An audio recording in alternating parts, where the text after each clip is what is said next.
There's always been drama between players in any sport. The difference in this situation is that this is the first time that the WNBA has had a lot of eyes on its league, and it's because of Caitlin Clark. In the United States, women's sports have always been subordinated to men's sports, mostly because of the media. But Caitlin Clark did stuff with Steph Curry in college, so the networks jumped at the chance for people to see her play. And people watched her and she became famous. With fame comes haters. It's like the LeBron James haters. For some reason, people are against the greats. We like to see the greats fail, probably because it humanizes them. There's also a rivalry between her and fellow WNBA player Angel Reese, a black woman, that started when they played each other in the national championship in college a few years ago. The sports media has really used this rivalry as an argument to promote women's basketball. Since Caitlin Clark is a white woman and Angel Reese is a black woman, it has started to turn into a racial issue. There are a number of people who have used Caitlin Clark to promote their own racist agenda. Caitlin Clark is deliberately very neutral to the outside world and has never made a statement about what is happening outside of basketball. When asked what she thought about racists using her name to promote their agenda, she initially gave a very media-friendly and politically neutral answer, which angered some people who thought she should have made a stronger statement, saying that she does not agree with people using her image in a racist way. There may also be some resentment within the WNBA that, despite some excellent current and former players, the WNBA now only gets so much media attention and screen time when it has a conventionally attractive white woman with truly remarkable basketball talent playing. If that's the case, I hope that can be addressed because I enjoy watching the WNBA more than I ever did NBA games. Caitlin Clark is the most popular basketball player in the United States by a significant margin. One reason for this is her college performance. She is now a rookie in the professional WNBA. The WNBA has only 12 teams compared to the NBA's 30. Roster spots are therefore highly coveted. As a result, rookies often have to adapt very quickly to the league, which is usually not easy. Also, because she is much more famous, everything surrounding her is more often noticed. Almost everything that suggests resentment or jealousy could be true, but it is just speculation fueled by the microscope she is under. CC was a very talented college basketball player who became known for her accomplishments. Especially her senior year, she was immediately drafted into the WNBA, which typically has lower ratings than the NBA. For the first time in years, the WNBA could have a superstar as big as someone like LeBron James. Right now we are seeing tension in the spotlight from some of her opponents, with blatant fouls and a level of disrespect that is not applied to the same extent to other players. On the other side, there are mostly left-wing losers who can't stop using them for their own ends. They say CC is overvalued, that she's only liked because she's white and straight. They seem to be jealous of her because former WNBA players never got that attention and are trying to take away the glory she now brings to the sport while also distancing her from it. It seems as if the African American amount of women just hate them just because it doesn't look like it. They even angry when CC would not speak against racism and homophobia, so that this is their responsibility for any reason if they would not defend them against the media. I did my best so that both sides look stupid because both sides are stupid. None of them focus on basketball or how amazing CC is really involved. A rule, I do not try to put too much on someone who meets certain expectations.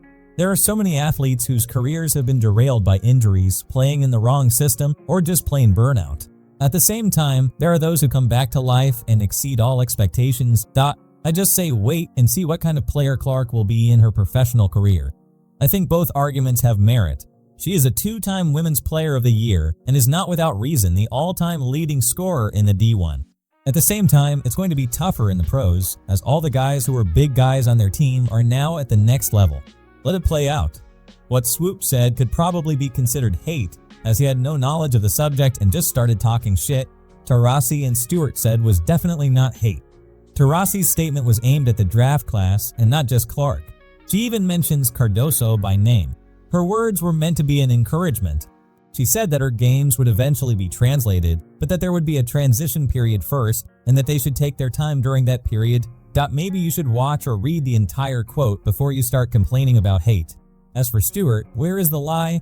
Name a single basketball player in college or pro who is a contender for the GOAT without a champion. LeBron may have less, but he still has MFN4. That's a load of shit. Bird had great college stats and dragged a previously unranked Indiana State team to the NCAA championship and lost to Magic. No one considers him the college GOAT. Malone has won 2 MVPs and is the third all-time leading scorer, went to 3 finals and lost to the GOAT. Not a single person I know would even put him in the top 15.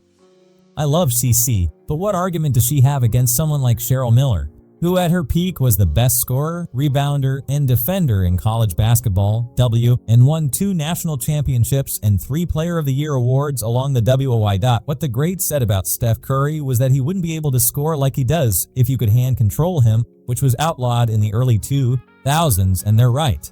Steve Nash immediately won 2 MVPs as a joke after changing that rule, and now all these point guards are scoring 25-plus points a game. As for Breanna Stewart and all the previous great women's players, nobody cares. The most relevant they ever had was their portrayal of Caitlin Clark.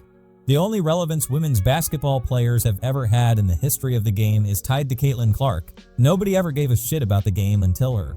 There are a lot of people who hate Clark.